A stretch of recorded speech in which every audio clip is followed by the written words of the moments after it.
बाजी प्रभू, रायाजी बांदल आणि बांदल सेनेतले 300 वीर तब्बल 12 घटिका घोडखिंडीत झुंजले. 40 घाव अंगावर चेलून हसत हसत स्वराज्याच्या मातीत मिसळले. कासारीचा उगम त्यांनी स्वतःच्या रक्ताचं अर्घ्य दिलं.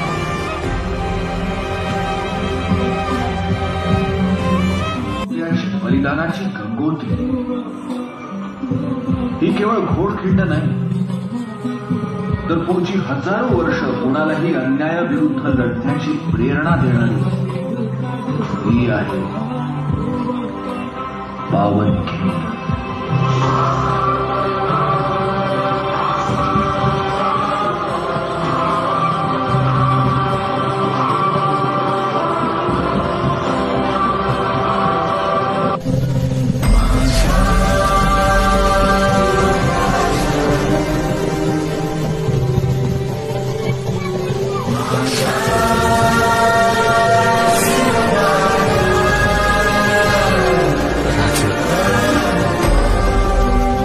लहान तोंडी